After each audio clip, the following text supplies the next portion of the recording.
অন্যান্য সংঘাতের মতোই ইসরায়েল ইরান সংঘাতের পর ধ্বংসাবশেষের চিহ্ন মিলছে দুই দেশের বিভিন্ন প্রান্তে। যুদ্ধবিরতির পর এক সপ্তাহ উভয় পক্ষের উল্লেখযোগ্য ক্ষয়ক্ষতি ও সংঘাতের উচ্ছিষ্টগুলো নিয়ে প্রতিবেদন প্রকাশ করছে সংবাদ মাধ্যমগুলো। টাইমস অফ ইন্ডিয়া সহ বিভিন্ন সংবাদ মাধ্যম দেখাচ্ছে যে ইরানের লোরেস্তান প্রদেশে ইসরায়েলি ড্রোনের ধ্বংসাবশেষ মিলেছে। এ নিয়ে ইসরায়েলের ৮টি ড্রোনের ধ্বংসের অবশিষ্ট পাওয়া গেল। টাইমস অফ ইন্ডিয়া প্রতিবেদন প্রচার করেছে মূলত ফার্স নিউজের বরাতে। সেখানে ভিডিও ফুটেজে দেখা যায় লেরস্তানের পাহাড়ি অঞ্চলে আছড়ে পড়া ইসরায়েলি ড্রোনের টুকরা টাকরা ছড়িয়ে আসছে। ফার্স নিউজ ভিডিওটি পেয়েছে সামাজিক যোগাযোগ মাধ্যমে। দুই দেশের সংঘাতের পরপরই সংবাদ মাধ্যমগুলো বলছিল যে ইরানে ৮টি ড্রোন খুইয়েছে ইসরায়েল। প্রেস টিভির প্রতিবেদন অনুযায়ী জুনের ১৮ তারিখে ইসরায়েলের প্রথম ড্রোন ভূপাতিতের দাবি ওঠায় ইরান, যে ড্রোনটির নাম হারমিস ৯০০।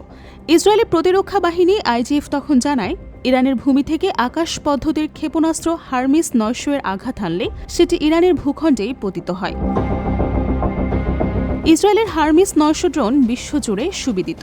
লোরেস্তানে এর একটা ধ্বংসাবশেষ পাওয়ার পাশাপাশি তেহরানের মার্কাজি এলাকাতে আরেকটা এই ড্রোনের ধ্বংসাবশেষ মেলে। তবে ইসরায়েলের হারানো ড্রোনগুলোর মধ্যে সবচেয়ে বড় ড্রোনটি হল IAI এইতান। প্রতিবেদন বলছে লোরেস্তানে ২টি হেরন ড্রোনের ধ্বংসাবশেষও মিলেছে। এ নিয়ে ৫টি ড্রোনের হিসাব মিলল।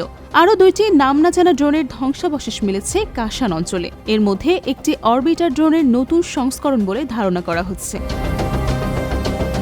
ইরানি সংবাদ মাধ্যমগুলো জানায়, দেশটির সঙ্গে চলা ১২ দিনের সংঘাতে বড় ড্রোনগুলোর পাশাপাশি বিস্ফোরকবাহী বহু ছোট ছোট ড্রোন ও কোয়াডকপ্টার ইসরায়েল ব্যবহার করে বলে ধারণা করা হয়। ইসরায়েলের বহুমুখী হামলা পরিকল্পনার অংশ হিসেবে ইরানের প্রতিরক্ষা ব্যবস্থাকে পরাস্ত করতে এসব ড্রোন ব্যবহার করা হয়। ওইসব ড্রোন প্রতিহত করতে দেশজুড়ে আকাশ প্রতিরক্ষা ব্যবস্থা সক্রিয় ছিল বলে জানায় ইরানি সশস্ত্র বাহিনী।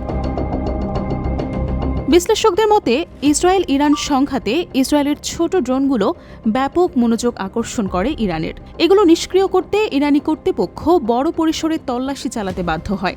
অল্প সময়ের মধ্যেই কর্তৃপক্ষ এমন কিছু পিকআপ ট্রাক খুঁজে পায় যেগুলো ছোট ড্রোন বহনের উপযোগী করে বিশেষভাবে তৈরি। কর্তৃপক্ষ জানায়, এসব ট্রাকে করে লক্ষ্যবস্তুর কাছাকাছি নিয়ে ড্রোনগুলো ছোড়া হতো। ইসরায়েলের ভাষ্য অনুযায়ী বছরের পর বছর ধরে প্রস্তুতির পর তাদের গুপ্তচরেরা ইরানের ভেতরে ড্রোন তৈরির ছোট ছোট কারখানা বা উৎপাদন ব্যবস্থা তৈরি করতে সক্ষম হয়েছিলেন। তেহরানের দক্ষিণে শাহারের এই এলাকায় এমন একটি কারখানার খোঁজ পাওয়া গেছে। সেখানে ৩ তলা একটি ভবন জুড়ে ড্রোন, হাতে তৈরি বোমা ও বিপুল পরিমাণ বিস্ফোরক উৎপাদন করা হতো বলে জানিয়েছে ইরানের রাষ্ট্রীয় গণমাধ্যমগুলো।